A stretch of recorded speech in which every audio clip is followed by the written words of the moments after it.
bem-vindos a mais um Axor Talks. Eu sou Luciana Teles, diretora de clientes na Axor, e a partir deste episódio vamos começar a nos descrever. Então, eu sou mulher, cabelos claros, pele clara, olho claro, estou vestindo uma roupa escura nas cores da Axor, no preto e no laranja, e uma calça jeans. E como vocês sabem, eu estou muito bem acompanhada do meu amigo Bruno. Opa, tudo bem, Lu? Gente, bem-vindos a mais um AxorCast. Meu nome é Bruno Moraes, eu sou empreendedor de Cybersecurity. Hoje a gente está aqui num episódio muito especial, mas me descrevendo. Eu sou homem claro, cabelo escuro, olhos castanhos. Estou vestindo uma camisa petróleo, uma calça preta. Petróleo foi boa, hein? Nossa, eu nunca imaginei nessa descrição uma cor petróleo. Mas assim, é um prazer estar aqui com vocês. E hoje, mais um episódio super especial. A gente tem um convidado aqui que representa um grupo muito importante para o mercado brasileiro, o Grupo Boticário. Então, eu queria dar boas-vindas ao nosso amigo Danilo. E, Danilo, um prazer estar aqui com você. Legal. Primeiro, obrigado, tá, pessoal, pelo convite. Para quem não me conhece, sou Danilo Mancuso, sou gerente executivo aqui no Grupo Boticário. Quero começar também me audiodescrevendo, então sou um homem de cor parda, tenho cabelos castanhos, olhos castanhos. Estou usando aqui uma camiseta branca com uma camisa por cima xadrez, né, cor azul. Tenho um pouquinho de barba, cabelo um pouquinho branquinho. Boa. E estou usando os produtinhos aqui do Boticário, tá? Por isso que eu tô jovem e bonito. Só para saber, por isso que eu estou usando. Muito bom, muito bom. Dan, começando aqui esse papo, acho que tem cada podcast que eu gravo aqui da Axor, eu aprendo um pouco mais com os nossos entrevistados, né? Mas uma coisa que sempre me surpreende é como é que vocês chegaram nessa posição de segurança. Porque até outro dia não existia, né, cadeira de segurança. E hoje a gente tem esse mercado tão grande. Como é que você chegou até aqui? Você acordou um dia e falou, vou trabalhar com segurança? Não, definitivamente não. Mas eu vou contar. Eu acho que as coisas foram acontecendo, assim, né? Não teve, tipo, quando eu era criança, jovem, eu falei, vou trabalhar com segurança de informação. Acho que isso nunca aconteceu. Primeiro, eu sempre fui muito curioso, né? Então, eu lembro quando eu era criança, meu pai era caminhoneiro, eu trabalhava numa firma. Legal. E ele na empresa dele tinha um computador que eles iam dar embora. Então, eles falaram assim, você quer pra você? Eu falei, não, quero, vou levar pro meu filho aqui esse computador. E ele trouxe. E era uma tela, assim, de DOS, coisas super, super tela preta, assim, sabe? E aí você digitava e aparecia um monte de coisa. E aquilo me encantou. Você lembra que época era isso? Olha, eu acho que eu tinha uns 10, 11 anos, mais ou menos. Faz muito tempo. E aí eu acho que aquilo me encantou, né? Eu digitava alguma coisa, aparecia uma coisa diferente. Falei, nossa, que legal isso, tinha o joguinho do macaco da banana, lembra? Que coisa incrível. E acho que ali foi quando me despertou para o mundo de tecnologia. E aí eu comecei a trilhar um pouco desse caminho. Então, eu fiz um ensino médio técnico na Unesp. Então, era um ensino médio técnico em informática. Então, eu fazia parte da minha escola do ensino médio mesmo. Você é de Bauru, né? Sou de Bauru. Sou do interior de São Paulo, de Bauru. E aí eu também fazia o técnico. E o técnico era em programação. Perfeito. Era processamento de dados na época? Era um curso técnico de informática ali. Eu não tinha nem feito a faculdade ainda. E lá era programação. Eu lembro que eu programei em Delphi, C#, N coisas ali. E gostava, né? Eu achava muito legal. E depois do colégio técnico, eu prestei faculdade, né? Prestei a Unesp de novo. Já estava na Unesp, prestei a Unesp. E aí eu passei em sistemas de informação. Só que, até falando um pouquinho antes, ali no próprio curso técnico, eu já comecei a estagiar. Então, meu primeiro estágio foi nos Correios, né? Eu fiz estágio nos Correios. Trabalhei de Service Desk. Então, eu ia nas máquinas das pessoas instalar antivírus, trocar o teclado que não está funcionando. A galera tinha dúvida de como, sei lá, apagar uma pasta. Eu ia lá e ajudava. E era muito legal porque eu aprendi ali do atendimento ao cliente, né? Eu fazia de tudo. Eu fazia um pouquinho de tudo. E ainda no ensino técnico, eu também comecei a fazer estágio em programação. Então, fiz estágio em algumas empresas. E aí, depois, ingressei na faculdade, passei na Unesp de novo e fiz o curso de Sistema de Informação. E, para quem não conhece, sistemas de informação é um pouco diferente de ciências, né? Perfeito. Acho que ciências é muito mais técnico, muito mais... Sistemas tem também, eu tinha aula de cálculo, tinha aula de programação, mas tinha uma disciplina forte de gestão, né? Então, aprendi sobre Peter Drucker Sim. e coisas do tipo, enfim. E aí lá na graduação, eu continuei fazendo alguns estágios, ainda em programação, mas quando eu entrei na graduação, eu tinha um sonho de passar num processo de trainee. Que eu queria acelerar minha carreira, sabia que trainee era algo super legal, enfim. Só que eu sabia também que, por padrão, normalmente quem passa num processo de trainee tem que falar inglês, tem que fazer um intercâmbio. Eu acho que é muito valorizado isso em processo de trainee. Não sei hoje em dia. E aí, quando eu tava no meio da faculdade, eu falei, quer saber, vou aprender inglês. Eu juntei dinheiro com o estágio que eu fazia e fui para os Estados Unidos. Eu fui fazer um work and travel. Sensacional. E aí foi muito louco, porque eu nunca tinha viajado de avião, nunca tinha ido para fora do país, e era um voo internacional, e fui, assim, cara, coragem, e aí eu fui para trabalhar de salva-vidas. Então eu trabalhei de salva-vidas no hotel na neve, assim, tipo, era um hotel indoor. E você já entendia alguma coisa disso? De inglês? Não, de salva-vidas. Não, de inglês, não, definitivamente não. Foi muito legal, porque eu fui... E lá eu fiz um curso da Cruz Vermelha Americana. Então eu fiz vários cursos, assim, vários cursos teóricos, práticos. E aí comecei a trabalhar de salva-vidas, porque é o que dava mais dinheiro, né? no que eu fazia lá. E aí eu consegui um segundo emprego também, porque o meu objetivo lá era ganhar dinheiro para poder viajar e curtir os Estados Unidos. Quanto mais você trabalhasse, mais você falava inglês também, mais você aprendia, né? Claro. Também, mas eu falava inglês. E aí eu peguei um segundo emprego numa loja de roupa. E foi muito legal, porque daí eu comecei a ter contato com o cliente. Em inglês ainda, olha que legal. E ali era uma coisa muito louca, adaptabilidade, eu não conhecia, uma cultura nova. Foi cara, coragem, assim. Que maneiro. E aí voltei pro Brasil, já com meu inglês um pouquinho afiado, né? Não perfeito, mas afiado. Consegui um estágio na Volvo, então eu trabalhei na Volvo Construction Equipment. Lá eu entrei e trabalhava na parte também de Service Desk, voltei a trabalhar no Service Desk, só que era mais focado em redes e também tinha um pouco de atendimento. Mas isso foi em São Paulo? Ou foi em Pederneiras, que é do lado de Bauru. Então eu voltei para Bauru, do lado de Pederneiras tinha Volvo Construction Equipment, e lá eu fazia esse estágio e nessa parte também de tecnologia. E foi assim que você foi para a Alemanha?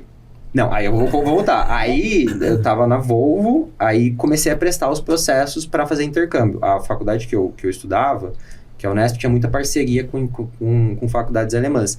E aí eu consegui por nota, passei e tal, e fui fazer meu intercâmbio. Então eu fiz aquela graduação sanduíche, sabe? Eu estudava lá e consegui um emprego, um estágio também, numa empresa chamada Krones. Não sei quem conhece aqui. Ela, na época, não sei agora, mas eles eram líderes mundiais em maquinários, assim, para empresas de bebidas. E eu acho que foi a maior empresa que eu trabalhei na época lá. E lá eu trabalhava também com tecnologia, era estágio, e eu fazia pesquisa e desenvolvimento. Então, tudo o que estava sendo desenvolvido, tinha uma ferramenta nova, uma tecnologia nova, era o estagiário que pesquisava, assim, e trazia. E lá acho que teve uma coisa muito legal, porque... Diferente dos Estados Unidos, o jeito do alemão é muito diferente do americano. E teve várias lições aprendidas, assim, a qualidade do trabalho, eles são muito focados, trabalho é trabalho, almoço é almoço. E uma coisa que eu acho muito legal, eles não misturam vida pessoal com vida profissional. Eu lembro que uma vez eu tava com meu chefe, assim, meu chefe falou, olha, vamos... Tem um problema. Cada um vai pra tua mesa, pensa no problema e volta daqui 5 minutos. Diferente. Cada um é legal isso, né? Tá, beleza, fomos. E aí a gente apresentou uma proposta. O que você achou? O que tá bom, o que não tá bom? Pergunta pra todo mundo. E a galera, tipo, naturalmente, ó, você pensou nisso, mas eu acho que isso aqui faltou, isso aqui não sei o quê, na frente do chefe.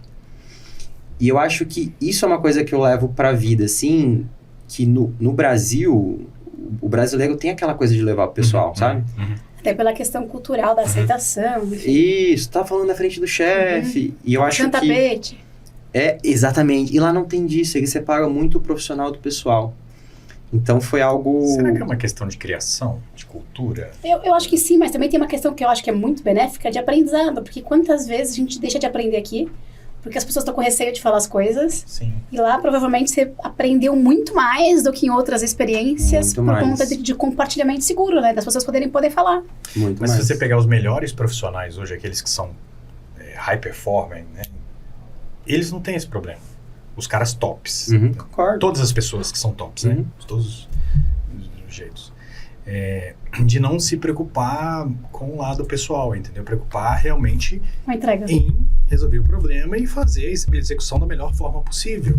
E eu concordo. E aí, do outro lado, tem as pessoas que eventualmente têm algumas questões pessoais, né? Que às vezes não suportam um discordar, ou às vezes não suportam, né? Você falar um pouquinho mais, com mais energia, e acha que é para o pessoal, muito pelo contrário, não é? Mas eu aposto que essa experiência te trouxe resiliência também.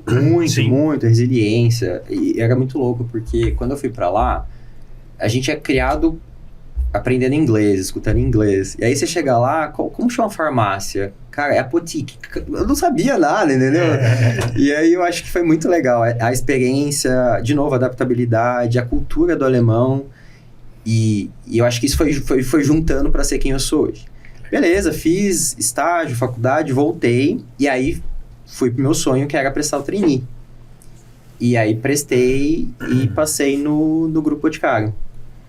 E aí eu saí do interior de São Paulo, entreguei meu TCC lá na faculdade e fui pra Curitiba, que é a nossa sede. O processo foi difícil? Foram 25 mil candidatos, eram muitas entrevistas, durou mais ou menos uns 4 a 6 meses o processo. Foi uma bateria, assim, foi bem legal, assim, o processo.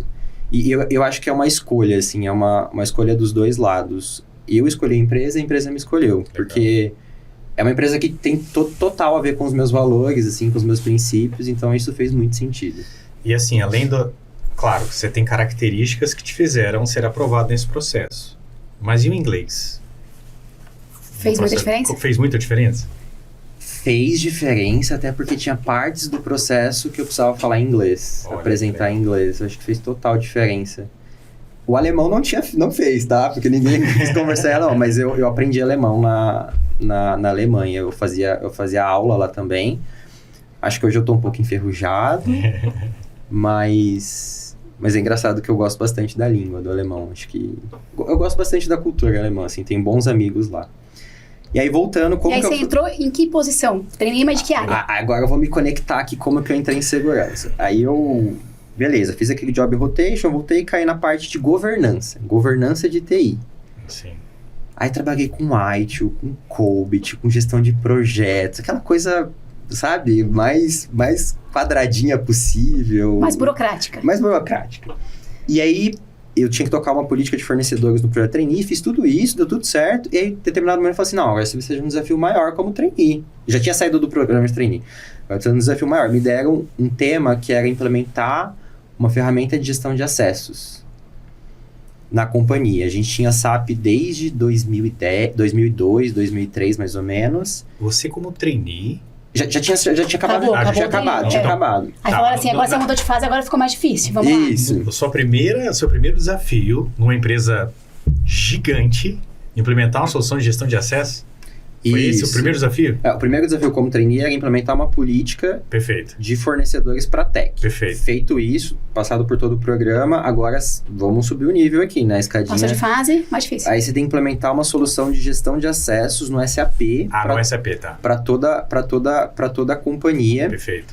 E eu acho que foi muito legal, foi muito bom, porque eu tinha skill de gestão de projetos e eu tive um olhar cross-companhia, assim, sabe? Porque o SAP é coração da empresa, é RP e tudo mais. E aí, eu tive uma visão da cadeia toda, assim. Mas sabe por que eu fiquei curioso? É. Porque gestão de acessos é um tipo de projeto em segurança que já deu muito errado. Sim.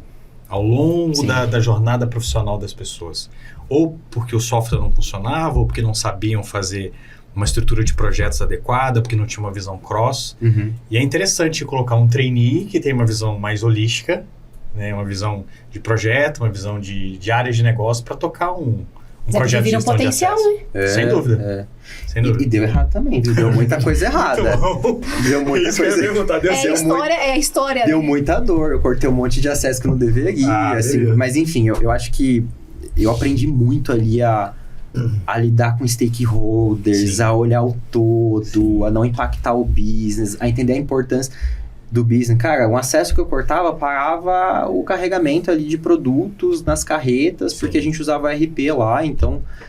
E deu certo, tá? Daí deu certo. Então, eu acho que nesse momento foi o momento que eu entrei em segurança. E não existia ainda uma área de segurança. Mas era um tema de segurança que era tocado por tech. E aí, naquele momento, um diretor de tecnologia que tava naquele momento, ele falou assim, cara, precisamos ter uma área de segurança. É hype, tipo, é o tema da vez, é importante. E ele falou assim, vamos criar. E criou. E aí eu falei assim, vamos pegar aquelas pessoas que têm a ver com o tema e vamos trazer para essa área e vamos formar a área de segurança. E aí foi quando foi feito o convite para eu ir para essa área. Isso foi há uns 8 anos atrás, mais ou menos. Quantos anos você tem de grupo até agora? Eu tenho 13. 13 anos de grupo. Vou fazer 13, na verdade. Vou fazer 13 anos. E aí... Tem uma paixão aí, hein? Tenho bastante. Eu sempre que eu converso com ele, ele fala com brilho no olhar. É impressionante, assim. Você não tem uma vez que eu não falei com ele que ele não tá engajado, Que motivado. legal, Gosto bastante. Apaixonado pelo que ele faz. Que legal. Gosto bastante. E aí foi... Então, né, aí foi quando eu fui convidado para a área de segurança. E aí eu sou uma pessoa que eu gosto bastante de desafio. Cara, me dá algo que eu vou sair do outro lado, que eu vou aprender, que eu vou fazer. E eu tinha vários skills de governança, de gestão de projetos e tudo mais. E quando eu entrei na área, precisava estruturar um monte de coisa. Então, eu geria os projetos. Para usar tudo isso. Eu que fazia as coisas acontecerem, eu que conectava a empresa e foi muito legal. E aí eu fui crescendo, eu virei coordenador de gestão de identidades e acesso, já conhecia do tema, tinha proposto várias implementações de soluções, inclusive de soluções de gestão de identidades, aí eu virei coordenador, aí o desafio estava pequeno, começaram a me dar mais coisas, me deram SOC, MSS, resposta a incidentes, foi crescendo, virei gerente, e hoje eu sou gerente executivo responsável por todo o time de defesa cibernética. Então, toda a parte de resiliência, proteção das marcas, responder a ataques cibernéticos, vazamentos de informações, e tá comigo. E aí, então, foi essa minha trajetória até cair onde eu tô hoje. Tem um ponto aqui que, falando sobre a formação de executivos de segurança, muitas pessoas que estão no começo da carreira, até mesmo os mid-levels, vamos dizer assim, gerentes que ainda não são gerentes executivos e estão no processo de construção de carreira, perguntam: qual é a melhor forma de eu me formar um CISO? Como é que eu me preparo para isso? E muitas a tua história me fez lembrar também a minha história, porque quando eu trabalhei na CSN, no Conversador Internacional, eu passei por todas as áreas. Então, assim, cuidei de gestão de identidades, de projetos, de SOC, na época a gente falava MSS, né? MSS, segurança de endpoint, segurança de aplicações, parte de monitoramento, arquitetura, proteção de dados. Então, o que normalmente eu digo para essas pessoas aproveitem essa oportunidade. Se você tem um desejo de tornar-se um executivo, experimente todas as possibilidades que te dão e trace uma carreira de forma que você tenha a oportunidade de vivenciar esses domínios todos, né? Você pega, por exemplo, uma certificação de segurança, o CISP, ele tem vários domínios. E muitas das vezes, você não vive todos aqueles domínios. Então, o máximo que você puder experimentar ao longo da tua carreira vai te dar uma robustez necessária para quando você for um líder, você conseguir ter essa visão mais holística, que você comentou. Concordo super. Então, assim, super interessante a sua carreira. E já fica aqui, claro, a recomendação para os futuros CISOs. A gente tem um futuro CISO aqui. Temos um futuro CISO aqui, com certeza. CISão ainda. CISão. Não tenho nenhuma dúvida disso. CISão. E olha que a gente reconhece os talentos aqui, hein? Que legal, obrigado. Que aproveitem a oportunidade e façam essa rotação, esse job rotation. Vá para Red Team, vá para Blue Team, vá para arquitetura, vá para identidade, vá para governança. Né? E tem mais um ponto da carreira do Danilo que me chama a atenção. A gente tem visto muito no mercado o pessoal buscando ser profissional alpinista, né? Que cresce muito rápido, que vira-se level muito rápido, que quer, enfim, chegar no topo da montanha muito rápido. E a gente percebe o Danilo contando a história dele, como que ele respeitou os movimentos, né? E os momentos que ele teve de aprendizado e de desenvolvimento. As oportunidades que ele teve, né? Sem dúvida. E como isso te moldou para isso, porque é o desafio que a gente encontra de pegar profissionais, às vezes, na cadeira de decisão, mas que não respeitaram esse processo, né? E aí acabam tendo dificuldades em gestão de pessoas e outras dificuldades, né, Dan? Então, acho que você ter respeitado essa jornada, né, de ter crescido Sim. pouco a pouco, mas se desenvolvido também conforme vai crescendo, te prepara para É dar... construção de base, né? Estamos Isso. falando de base aqui. E eu acho que eu não comentei, mas acho que essa foi mais a parte carreira mesmo, mas eu sempre me preparei também. Então, eu fiz uma pós em gestão de pessoas pela FGV, antes de virar coordenador, então aquilo me deu muito embasamento técnico, teórico e tudo mais. Eu acho que me ajudou pro próximo step de carreira. Fiz uma pós na Federal também, né? Então, gestão estratégica, enfim. Então, tudo isso foi somando, assim, para ser o profissional que eu sou hoje. Legal. E eu acho que não é só o profissional empresa, mas eu acho que essas vivências que eu tive, assim, experiências com cliente sendo vendedor, na Alemanha, com uma cultura, acho que ajudaram a ser quem eu sou hoje. Enfim, acho que é uma... É uma construção. É, exatamente, uma construção. Isso. Vamos falar de cyber? Opa!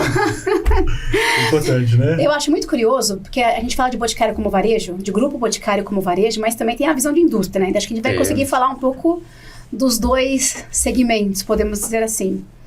Mas começando pelo varejo, que eu vim de varejo, então, né, o negócio tá na veia. Vamos começar pelo varejo, Dan. Como é que você tem enxergado, tem visto essas movimentações do varejo, os novos tipos de ataques, né, de fraudes que impactam o varejo brasileiro? Uma coisa que a gente já conversou uma vez é que, infelizmente, se a gente fosse dar aula de fraude, o Brasil seria referência. Verdade. Porque sim, infelizmente, a gente se destaca nesse sentido em relação a outros países, né? Como é que você está acompanhando este mercado em relação à cibersegurança? Olha, eu acho que são vários desafios aqui. E eu acho que o atacante está cada vez mais esperto. Acho que essa é a palavra. E o nosso papel aqui como executivo é a gente tá antenado. E eu acho que o varejo é dinâmico, é competitivo, é rápido, né? A gente tem que estar muito antenado. Fraudes estão acontecendo o tempo todo. E o que eu vejo, assim, eu acho que se pudesse olhar para os desafios, assim, para as pessoas que estão sentadas em posições de executivos, eu acho que a gente tem que fazer o básico bem feito. Porque também tem aquela questão dos erros comuns, né? Tem os erros comuns, mas eu acho que, e concordo, e tem a ver com o básico bem feito. E é clichê falar isso, mas... Quem faz direito um programa de cyberhigiene, por exemplo? Exatamente. Quem faz? Né? Esse é um ponto importante. Controle de acesso. A gente falou aqui sobre identidade. Esse é um ponto Quantos importante. por cento dos ataques...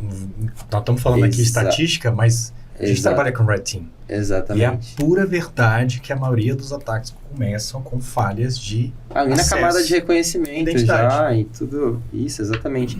E eu acho que esse básico bem feito, eu até dividiria em duas vertentes. Acho que para dentro de casa, então, aí que você falou, né, Bruno? Acho que gestão de acessos, fazer uma boa higienização, mínimo acesso, mínimo privilégio, né, necessário para cada um, coisas bobas, segundo fator de autenticação, SSO. Eu tenho visto muitos ataques no que eu vivo e no mercado também, relacionados a temas como esse, sabe? A pessoa é uma coisa boba ali que foi. Então, acho que fazer o básico bem feito de gestão de acessos, também cuidar ali do Shadow IT, né? Então, já aconteceu e tenho visto empresas do mercado que, aqui esse sistema era um sistema legado, a gente não atualizava mais, não olhava mais, mas tinha informação importante ali dentro, tinha informação estratégica, né? Então, a pessoa vai lá. Então, acho que esse básico bem feito, e eu acho que eu estou me limitando aqui porque eu vejo mais, mas tem muitas outras coisas que a gente precisa fazer muito bem. Antes de sair comprando um monte de tecnologia, sair gastando um monte de dinheiro, tem que usar o full potential, usar as coisas que tem também, fazer o básico. Danilo, tinha também um desafio que eu tive, né? Não vou falar onde, mas tinha o CRM principal, né, que servia os sistemas corporativos, e tinha um CRM do Shadow, que era, ele fazia uma réplica do CRM em tempo real, e era uma outra base que servia mais de 250 sistemas Shadow IT, nervoso, vocês têm o Shadow IT de verdade, não é de literatura, aqui é o Shadow IT na veia mesmo, que servia sistemas periféricos que foram sendo construídos ao longo do tempo, que se tornaram componentes importantes no processo de negócio.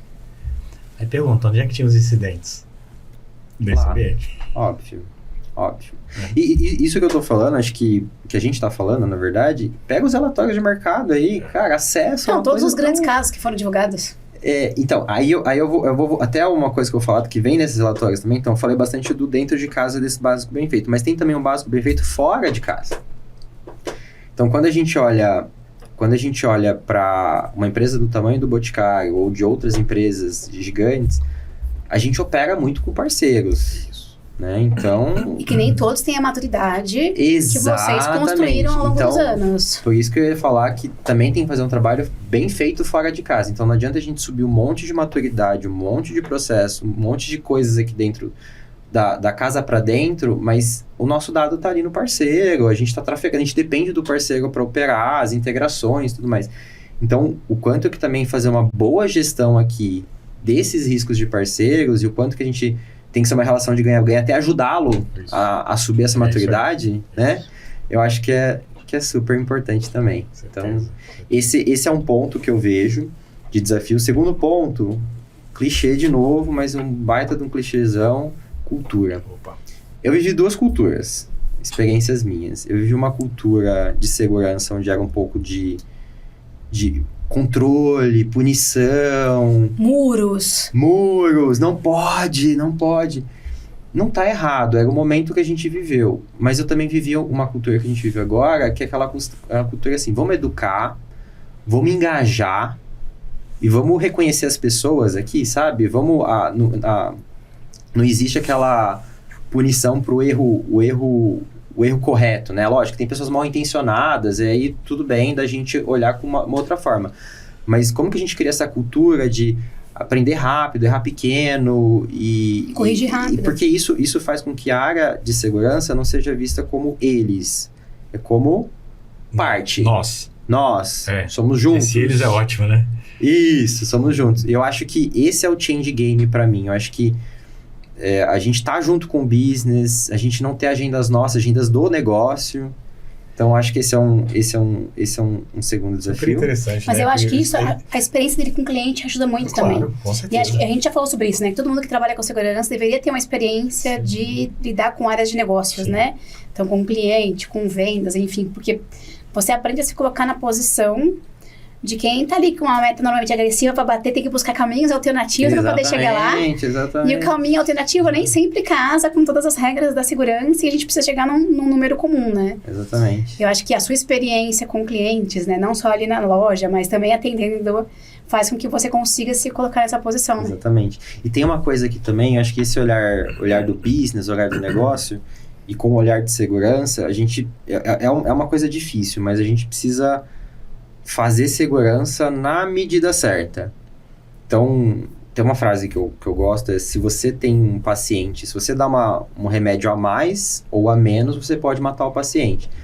Então, como o nosso papel aqui como executivos eu conheço de segurança, eu também preciso conhecer profundamente do business e eu preciso conectar essas coisas. Eu não deveria fazer segurança pensando puramente em segurança. Vou implementar um controle aqui, blá, blá, blá. Não, cara, deixa eu entender a jornada do consumidor, a jornada do cliente, e aí sim, deixa eu propor algo que faça sentido, né? E também, até misturar ali também, eu não posso... Por exemplo, no Boticário a gente tem várias unidades de negócio. Eu não posso olhar todas de uma forma igual. Eu preciso fazer segurança na medida certa, senão eu mato o PNL do canal ali, né? Então... E não funcionaria, né? O varejo não funciona assim, né, Dan? Exatamente. O pulso do varejo não ia segurar esses muros, essas barreiras de contenção, né? Exatamente. E eu acho que é isso. E só para fechar aqui essa pergunta dos desafios do varejo, eu acho que varejo é complexo, tem bastante concorrente, bastante coisa acontecendo, e eu acho que a gente aqui de SI tem que também estar com a guarda o tempo todo alta, né? Isso. Não pode ter excesso de confiança. Excesso de confiança e também como que a gente monitora o que está acontecendo, tem visão do todo e guarda alta, porque esses caras são espertos, esses caras estão ali, esses caras... Né? Você falou dos atacantes, os caras estão inovando, eles estão vindo, cara, não é mais o e-mail do phishing, agora é no LinkedIn, agora... É deepfake. Tem tudo. Tá? É interessantíssimo. E você falou aqui sobre cultura, sobre engajamento, sobre habilitar, sobre viabilizar, sobre equilíbrio, né? Uhum. E aí você está num contexto de um universo de milhares de pessoas. É muito grande o ambiente que você lida. Quantos colaboradores tem em todas as marcas hoje? Diretos, tá? Vou falar diretos porque Brasil. Porque tem os franqueados também. Isso. Mas eu vou falar que a gente tá por volta de uns 21 mil colaboradores diretos, mais uns 30 mil de franquias e mais terceiros. Contando fora também ou contando só Brasil? Só Brasil. Só Brasil. Não, tá contando também um time que tem Colômbia, Portugal, outros países também, tá contando também, tá? E aí vocês falam de cultura, tem estratégia de cultura pro corporativo, né? Mas você precisa chegar lá na ponta, lá na loja, né, nas revendedoras. Então, assim, é um desafio um pouco diferente. Isso é o desafio do varejo, né? Como é que vocês estão tratando isso para descentralizar a segurança e levar ela até a ponta final de quem está ali representando a empresa lá direto com o cliente? Tem um episódio que eu contei uma história, faz muito tempo isso. Eu fui num pet shop, e aí tava no caixa do pet shop. Louca pro cachorro, sei que você também é pai de pet. Depois Doido. Tenho dois, tem um Golden por animais. e tem um Husky. Somos todos, né? Opa. E aí a pessoa do caixa levantou aquela caixinha que fecha do caixa assim, aí tinha uma lista assim de clientes negativados, sabe? Com outro nome, claro, inclusive ruim de dizer. E aí tinha uma lista de nomes e CPFs que a pessoa tinha que ficar atenta do caixa se aquele cliente era aquele que estava ali, né? Só que todo mundo que passava por ali estava vendo aquela lista também. E eu fico pensando, gente, essa empresa certamente no escritório, na matriz, está falando de segurança. Mas por algum motivo não chegou em quem estava no caixa e a pessoa foi lá e fez uma colinha e colou no caixa para poder não deixar passar esses casos, sabe? Caramba. E expôs, obviamente, um dado sensível. Legal, muito bom. E aí nesse desafio, Danilo, lidando com um público muito grande, né? Como é que vocês têm desenvolvido essas estratégias para chegar com a segurança até lá na ponta?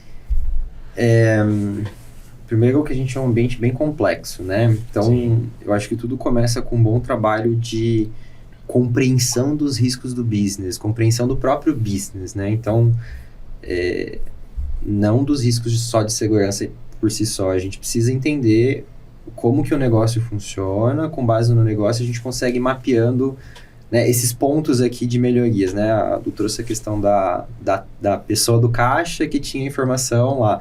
Então, são coisas que a gente precisa mapear, a gente precisa entender esse business, como funciona e quais são os riscos.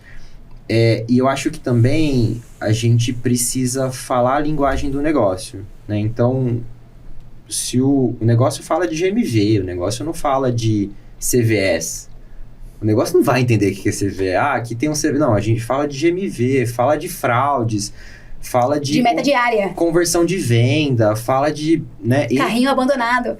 Isso, exatamente. Então, como que a gente entende os riscos da perspectiva do business e como que a gente aqui, como executivos, tem a sensibilidade de usar isso, né, no sentido de conscientizá-los da importância, né, da importância do que está acontecendo, como que a gente traz segurança para sustentar esse crescimento, sustentar as vendas, sustentar o GMV, né? Então, eu acho que é dessa forma que a gente faz, e aí a gente consegue ir atacando esses pontos aqui, sabe? Que precisam ser feitos. Acho que é um pouco disso que eu penso aqui. Interessantíssimo. Legal. E aí, já conectando esse ponto da complexidade do negócio, ainda tem a questão de ser indústria. Que a gente também vem trabalhando aqui, trazendo pautas, que a gente vê que o mercado está crescente, né, de segurança e indústria. Como é que vocês fazem para poder equilibrar todos esses desafios? Porque tá bom, tem a questão do negócio, do varejo, complexo. Tem a questão do negócio e indústria. Tem uma coisa legal aqui, que nós somos uma empresa grande, complexa, mas isso é um diferencial competitivo nosso. Isso é um diferencial nosso, essa complexidade. Então, a gente é indústria, a gente é varejo, a gente tem loja própria, a gente tem loja do franqueado, a gente tem operação no Brasil, fora do Brasil, a gente tem uma milhões de revendedores, a gente tem um dos nossos maiores e-commerce do Brasil aqui. Então, toda essa complexidade, eu acho que gera o nosso diferencial competitivo. Primeiro ponto. Por outro lado, essa complexidade também gera desafios para segurança.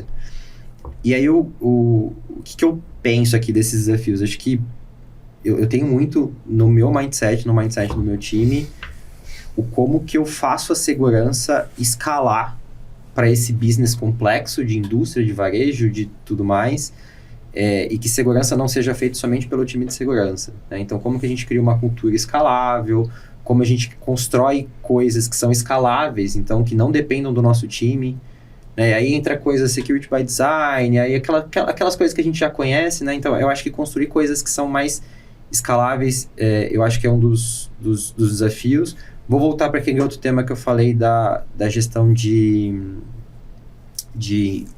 outras empresas. Então, nosso ecossistema é complexo, a gente depende de muitas empresas. Então, como que a gente faz uma boa gestão de riscos desses parceiros, né? O Third Risk Partner Management lá, que eu acho que é super importante.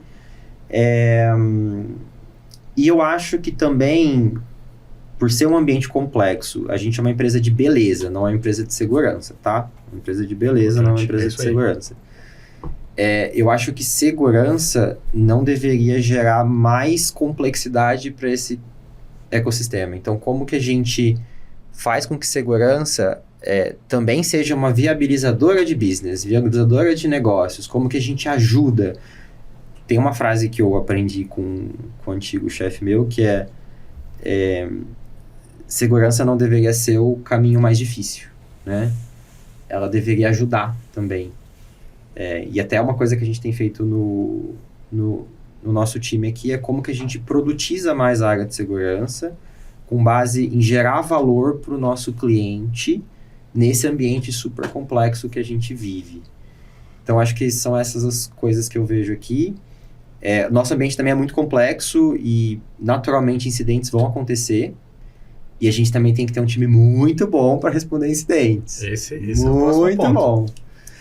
E aí, falando de time, né, Danilo, assim, a gente tá falando aqui... Você me falou você falou um termo aqui que eu usava muito, né, no antigo emprego, que é guarda alta. Uhum. Os melhores times de cyber, aqueles que realmente entendem Foram o que treinados tá para acontecendo, crises. foram treinados para estar em guarda alta, para não baixar a guarda. Não baixar a guarda tem alguns impactos, se não bem gerenciado essa equipe, como estresse, como burnout, né?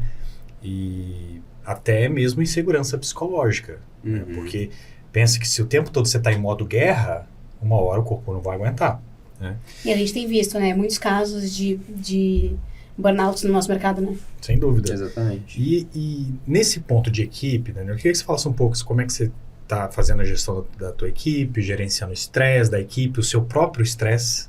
Legal. Né? Para que você tenha esse ambiente, apesar de desafiador, porque a gente está numa área super desafiadora, mas que você tenha esse ambiente de unidade, esse ambiente de bem-estar. Né? Como é que vocês estão desenvolvendo isso? Acho que a maioria aqui já viajou de avião, mas não sei se já repararam que o aeromoço, a aeromoça, sempre que vai decolar, fala, caso de turbulência, coloque a máscara primeiro em você, depois coloque na pessoa do teu lado e na criança e tudo mais. Cara, isso tem uma lógica, né? Se você não tá bem, você não consegue cuidar da pessoa do teu lado.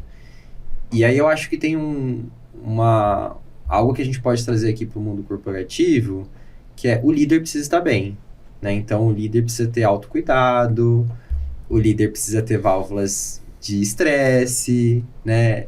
Antigamente, terapia era visto como algo de quem não está bem. Fraco, né? Frágil. Cara, todo mundo tem que fazer terapia. Eu faço terapia toda semana. A gente tem que desconfiar de quem não faz, gente. Quem não faz. Tem alguma coisa errada ali. Quando eu começo a saber, não faz, não precisa, eu digo, E aí eu acho que o líder precisa se autoconhecer. Qual que é o meu medo? Quais são as minhas vulnerabilidades? O que eu sou bom, o que eu não sou bom? O que eu preciso melhorar? E eu acho que tem essa parte aqui do líder tá bem, o líder precisa ter suas válvulas de escape, o líder precisa se conhecer, autoconhecimento é fundamental. A partir do momento que você tem o autoconhecimento, aí agora deixa eu cuidar muito bem do meu time. E aí, para cuidar do time, pelo menos é o que eu pratico, é proximidade, né? Aquele olhar genuíno de saber como que o outro tá, como que estão as coisas, né? A gente, no Boticário, a gente trabalha home office, tá? Então, grande parte do time de tech trabalha home office. E eu trabalho home office também. Eu tenho rotinas, assim, de one-on-ones com o time, e eu sempre começo perguntando como que a pessoa tá. E aí, como tá a família? Como estão as coisas? Como que você tá? Porque eu também penso que vida pessoal e vida profissional é algo que se mistura. Claro. Tem uma frase que eu falo, se o meu time estiver ouvindo, eles vão... Eu espero que vocês estejam ouvindo a gente. Que não existe entregas de qualidade sem pessoas com qualidade. Opa! E eu acho que as pessoas precisam estar bem. E aí a gente tem vários mecanismos. Então, acho que essa proximidade a gente ter rodas de conversas, né? Então, para falar de saúde emocional, de segurança psicológica, de estresse, né? A gente tem um time de saúde muito preparado, e o time de saúde é super parceiro nosso, né? Então, a gente traz eles. A gente tem alguns benefícios bem legais também na empresa, então tem um benefício que é a terapia. A gente tem 2 sessões de terapia por colaborador por mês, que a gente dá, né? Ele pode escolher o terapeuta na plataforma da Vitude, que é uma plataforma de terapeutas. E eu acho que isso ajuda, são mecanismos, os benefícios. Eu acho que o trabalhar home office também, se bem administrado e com uma cultura muito forte, muito boa... É um baita benefício. É um baita benefício também para estar junto com a família, estar junto com as pessoas que você ama. Né? O pessoal de cyber ama, né?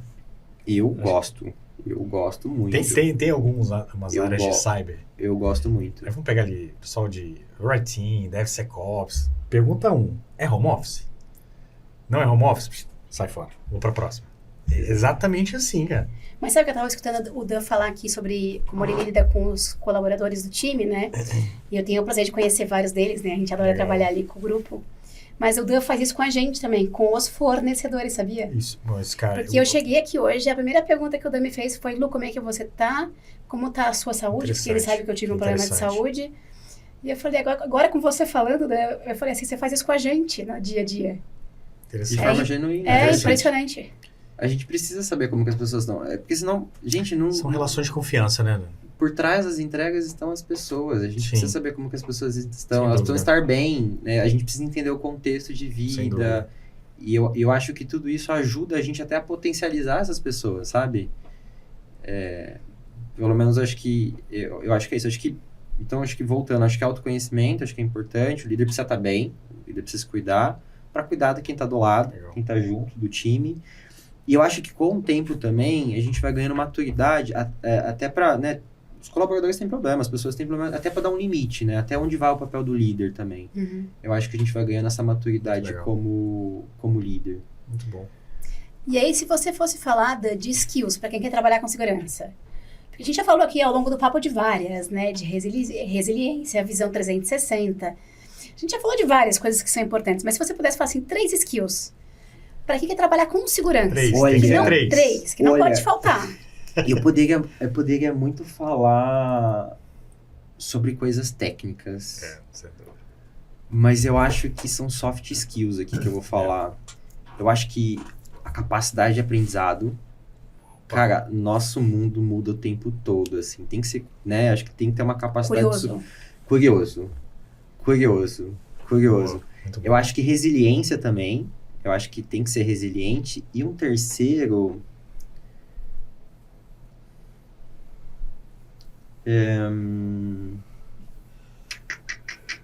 eu acho que comunicação. Lógico. É lógico. A gente sempre fala falando desse. Aqui, comunicação. Sempre tava na nossa cabeça aqui, só transferiu. Tá bom. A gente sempre fala de comunicação. Porque às vezes um profissional de segurança, ele é muito técnico. É, isso aí. E como que eu me comunico? Como que eu adapto a minha comunicação para conversar com... É isso aí. Porque cria barreira, né? É isso aí. Quando você vem com uma linguagem muito técnica com alguém que é de negócio, por exemplo, A pessoa vai te olhar assim, daí vai falar, meu Deus, é o que é apenas escuta do motoboy, Que mas esse não vai cara tá conseguir entender falando, o que você quer meu dizer Deus. pra ele, sabe? Exatamente. Acho E que isso quantas vezes eu saí de reunião, que é, na verdade, eu estava observando algumas reuniões e uma linguagem técnica, e, cara, chegava a pessoa da área de negócio e falava assim, cara, eu não entendi nada, Exatamente. mas nada. Como é que eles vão se conectar com isso se eles não entenderam nada? Tem noção? E eu tava pensando aqui, agora vocês falando, vocês fizeram a pergunta, mas até pra você crescer na área, assim, né? Analista sênior, especialista, vai subindo e tal. Eu acho que o técnico é importante, né? Eu acho que é uma área técnica, complexa, mas eu acho que essas soft skills aqui, inteligência emocional, comunicação, resiliência, capacidade de aprendizagem, é o diferencial para você continuar crescendo. Com certeza. E principalmente para quem quer ir para áreas mais técnicas, assim, acho que também é Sem importante, tá? Muito legal. Pode puxar essa que você quer ver, que eu tô vendo que você tá com uma pergunta aí no roteiro que eu também ia fazer. Vai. Opa, nossa. Ô, Danilão, você, na tua história, né, assim, provavelmente, assim, você deve ter estudado muito perfis de pessoas, perfis de executivos, influenciadores, né, que moldaram a tua carreira. Quem, assim, você teve um mentor ou alguém que influenciou você para moldar a sua forma de trabalhar? E como é que isso foi impactado na sua jornada? E tem uma coisa que não pode passar desapercebida da nossa conversa aqui. Que você começou contando que seu pai é caminhoneiro. Isso, Sim. a gente E quer é uma voltar nisso carreira aí. muito diferente da que você tem hoje. É. Eu também tenho caminhoneiros na minha família, Sim, meu E avô, eu enfim. tenho muito orgulho E de... tem que ter mesmo, cara. Uhum. Muito legal. E é muito diferente do que você executa hoje, né? Você foi para um outro caminho profissional diferente. Alguém te inspirou a seguir um caminho diferente também. Sim, concordo. Meu pai, e uma coisa... Meu pai, ele sempre me desafiava, assim, desafiava no bom sentido. Ah, quanto que é 2 mais não sei quanto, vezes não sei quanto. E ele me instigava a ser curioso, legal. a gostar de desafios. Eu acho que isso é uma das coisas que eu agradeço Sensacional. muito Sensacional. pra ele também. Muito bom. Qual foi a pergunta mesmo? Sobre o influenciador. Tá, Seu o influenciador. mentor, alguma Eu acho que teve várias coisas que eu vivi que me ajudaram a ser quem eu sou hoje. Vários líderes. Mas tem uma pessoa que me marcou. Hoje ele é vice-presidente de negócios no Boticário, no Grupo Boticário, que é o Dani K. Daniel Knopholtz. Ele, inclusive, foi o VP de tecnologia há pouco tempo. Legal. E a formação dele foi uma coisa que... o jeito que ele pensa, o jeito que ele veio pra tech foi uma coisa muito legal. Ele é jornalista de formação. Temos Se algo em comunicar comum. bem pra caramba. Temos a algo Lu em já comum. gostou. Já gostei, já Ele é gostei. jornalista de formação. Se comunica muito bem. Se comunica, conecta com o que a gente acabou de falar. E ele tinha uma visão muito profunda do negócio. Interessante. E ele fez um change. Um cara que não é de tecnologia e veio para tecnologia assumir uma posição de diretor de tecnologia. E eu acho que ele soube trazer um time muito bom, né, para ajudá-lo tecnicamente, e ele fez uma revolução muito positiva assim na área de tecnologia. Foi super disruptivo. Ele tirou aquela coisa do tech e negócio, não, é junto, a estratégia é junto, a gente transforma tudo em conjunto, a gente não é mais, a tecnologia não é mais a tiradora de pedidos, então o negócio vai lá e pega, faz isso aqui, não sei o que, né, aquela pastelaria, não é mais isso. Então esse cara foi um cara que a capacidade dele de mudar as coisas, não sendo de tecnologia, mas trazendo uma visão de negócio, a inquietude, cara, me inspirou muito, assim, e ele foi meu chefe durante pouco tempo, né, eu tive uma transição entre chefes, ele foi meu chefe durante pouco tempo, e ele me deu feedbacks, assim, super construtivos, e que fizeram eu ser a pessoa que eu sou hoje também. Nunca falei pra ele, mas eu vou falar um dia, eu agradeço muito a Manda ele. podcast. Ele vai ouvir. A gente dá um jeito de mandar pra ele. A gente pode falar de o Danilo falar de você neste podcast. Minuto Achei. tal. Minuto tal, vem esse corte. Eu achei que ele foi uma pessoa que me inspirou, foi uma dessas Sim. pessoas. Acho que eu tive várias, e não só do trabalho, mas até eu sou casado com o Rafael, e ele é uma pessoa também que me inspira todos os dias, Legal. me incentiva todos os dias também, me apoia em tudo que eu faço, tudo que eu Legal. construo. E olha que não é fácil ser casado com uma pessoa de segurança. Exatamente. Não é fácil, meu marido que eu diga. Não, isso é... Não é fácil ser casado, né, Teu gente? marido passa algum problema com isso? Ele sabe que não tem horário, o telefone pode tocar a qualquer momento, É não isso pode ter aí. problema cardíaco, porque se É tocar médica, não pode né? tomar um susto. É médica, né? Não pode tomar um susto. E final de semana também ninguém tem controle de nada. É isso aí. É isso, né? Nossa É um vida tá na desafio. mão de um outro grupo de É um pessoas. desafio, é um desafio. Exatamente. Muito bom. E aí, acho que a gente também veio falando nos podcasts anteriores sobre a questão do olhar, por exemplo, para experiências ou para hard skills como idiomas, que as pessoas às vezes não têm. Você é super boa em segurança, mas nunca desenvolveu um idioma inglês ou nunca teve uma experiência fora do país. Eu morei fora. O Bru? Não, Não morou fora, Bru? não. Dá tempo, Bru? Não. Sempre dá tempo. Boa. Deu um, né? Obrigado. É uma baita experiência morar Não fora, tenho assim. dúvida. Ter que lavar tudo sozinho, enfim, né? Importante. Sobreviver sozinho, tudo isso é muito importante. Mas você também teve uma experiência fora, como é que isso te mudou? Mudou também? Fora as pessoas, as experiências te A mudaram. experiência. Olha, eu acho que abriu minha visão de mundo, assim, sabe? De cultura, diversidade, formas diferentes de pensar. Essa parte de um olhar diferente para as coisas, que não é só o nosso jeito de pensar Que tá certo. que tá certo, mas também a experiência em si, a adaptabilidade, a resiliência, desbravar coisas novas, desafios. Eu posso, eu consigo, eu vou aprender. Eu acho que tudo isso foi riquíssimo, assim, foi riquíssimo.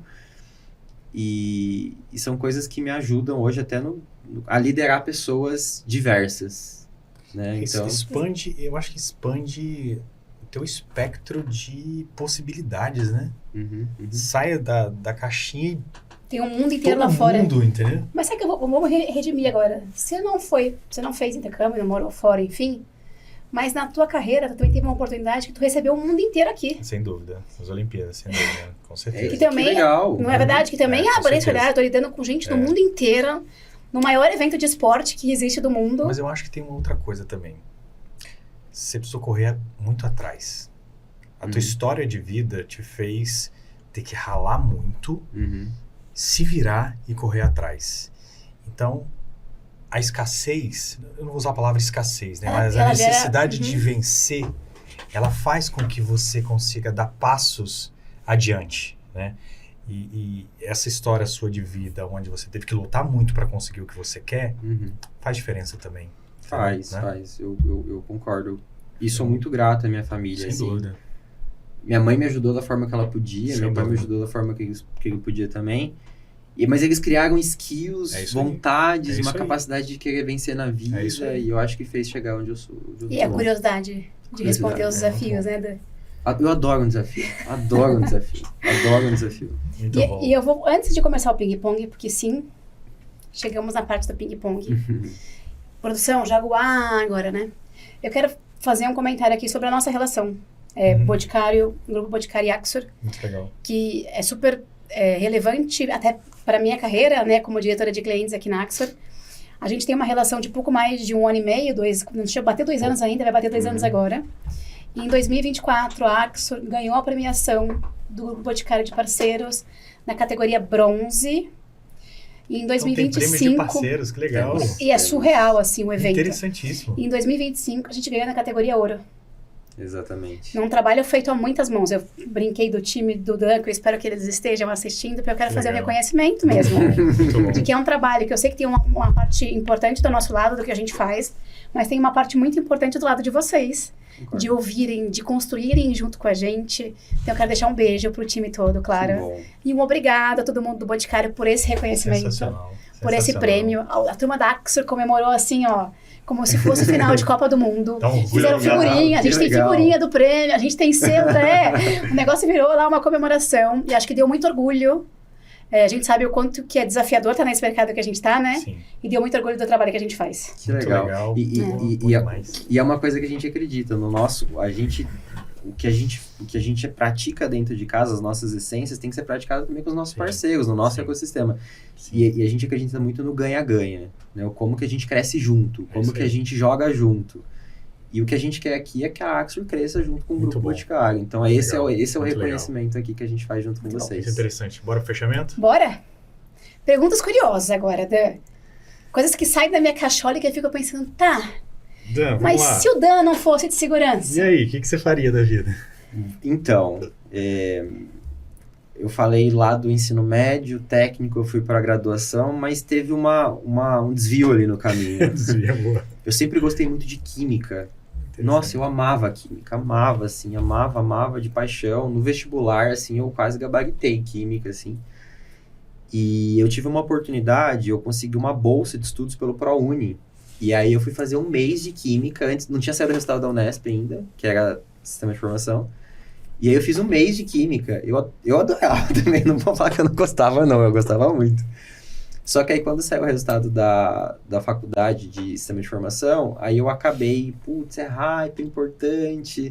Tá O mercado é o potencial. potencial. Aí eu acabei indo pra parte de tech. Mas conta, se você dá um pulinho nos laboratórios lá do grupo Adoro. Boticário, sabia? Não, e eu tô pensando Legal. até, se eu não tivesse seguido pra carreira de química, talvez eu teria vindo pro Sim. Grupo Boticário, porque É né, a interessante. gente é uma empresa de cosméticos, de beleza, né? Sem dúvida. E poderia ser, quem Muito sabe, legal. né? Mas eu adoro química, adoro. Muito interessante. Muito bom. Posso para a segunda? Pode. Vai. Se você Perfeito. pudesse voltar no tempo e dar um conselho pra você lá no comecinho da carreira, qual seria?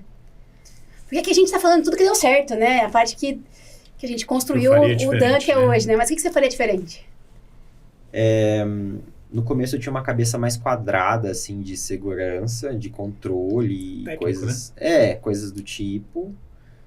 E eu acho que profundidade no business e conhecimento das pessoas, eu acho que é uma coisa que você precisa ter. Vamos lá, hein? Vamos voltar aqui. Na minha entrevista, Você falou a mesma eu coisa. falei exatamente a mesma coisa. Não foi combinado, hein? É. Voltar e olhar o business. Entender Falou as exatamente a pessoas. mesma coisa, que ele perdeu tempo, bateu cabeça, enfim, até ter esse olhar pro negócio. Tem um caso que eu, inclusive com a Axor, que a gente tem um ecossistema gigante de milhões de revendedores, né? Sim. E não adianta nada, a gente vai lá, a gente tem um trabalho de derrubada de perfis falsos, sites falsos, vou lá e derrubo, não é do Grupo Boticário, eu vou lá e derrubo. Uhum. Só que no final eu posso estar impactando a vida de uma pessoa que depende da venda direta, que Sim. depende desse dinheiro. Então, eu não posso fazer segurança do meu ponto de vista, eu preciso entender o business, eu preciso me conectar com o business, a partir dali, do prisma do business, eu faço. Interessante. Eu acho que essa é uma dica, não puramente seja técnico, mas tenha profundidade no negócio. Muito bom. E a gente falou no podcast do Denis que é bom ser técnico pra gente não ficar perdido Sim. nos temas de cyber, mas que entender do negócio Com é o certeza. grande pulo do gato, né? Danilão, pessoal que está querendo se aprofundar aí em segurança da informação, tanto os novos, ou até pessoas do negócio, né? Ou, enfim. Você tem alguma recomendação de livro, filme, curso, série, alguma coisa que...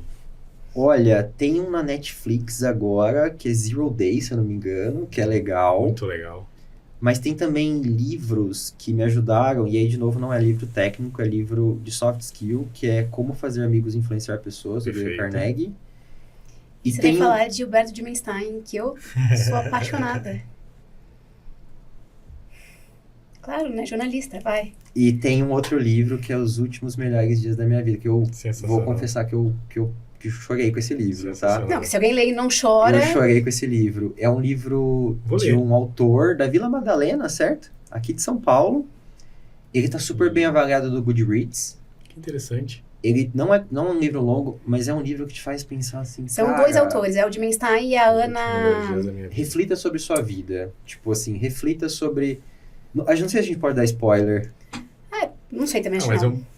Vamos- É muito bom. Fiquem curiosos É pra muito assistir bom. depois. Isso, É- pra e poder é ler super- depois, desculpa. E é esse livro aí que a Lu comentou desse autor. Então, é lindo Muito esse legal. livro. É lindo. Muito bom.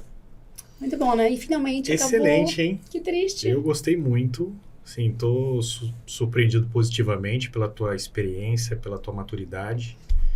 E fico feliz que o mercado tem profissionais tão brilhantes assim para cuidar das empresas, né? É isso. Obrigado. Isso é legal. Agradeço o Muito bate-papo, agradeço os telespectadores Muito também. bom. Agradeço todo Fala mundo. dos meus fãs que estão me assistindo, família, um beijo, Pai, né? minha mãe, obrigado. Um beijo, Não mandei beijo pro Glauco Beijo nesse, pro Glauco tá Glauco, passando um abraço ileso aí, tá? nesse, Glauco, um beijo.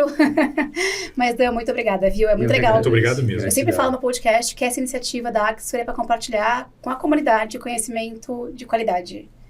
E aí cada vez que vem alguém aqui e conta as coisas e abre o coração e mexe com temas que são pessoais, de carreira, enfim, eu agradeço de coração. Porque eu acho que é assim que a gente inspira e forma outras isso. pessoas que vêm para a nossa sucessão, né? Para o nosso descanso daqui a pouco. E muito obrigada, Bruno, pela companhia em mais esse Muito episódio. obrigado. Tamo junto sempre. Quanto conhecimento a gente está criando aqui, a gente está trazendo essa experiência de pessoas tão relevantes para o mercado, principalmente para quem está começando. Isso eu acho que é um papel importante que a gente tem que fazer na formação de novos profissionais. Eu, se tivesse no começo da carreira com tanto conteúdo interessante, isso aqui é de graça, né? É uma oportunidade para as pessoas estudarem e não perca. Não perca. Episódio E se você sensacional. gostou, compartilha. É isso aí. Dá feedbacks pra gente. Se tiver sugestão de pessoas que a gente possa entrevistar, apesar de ser um podcast patrocinado pela Axor, a gente traz cliente, não cliente, gente que é conhecida de mercado. Então, assim, ó, tem uma referência, tem alguém que eu acho que vai dar show no podcast, indica pra gente, tá bom? Obrigado e até o próximo episódio. Obrigado, gente. Até o Obrigado, próximo. pessoal. Obrigado. Tchau.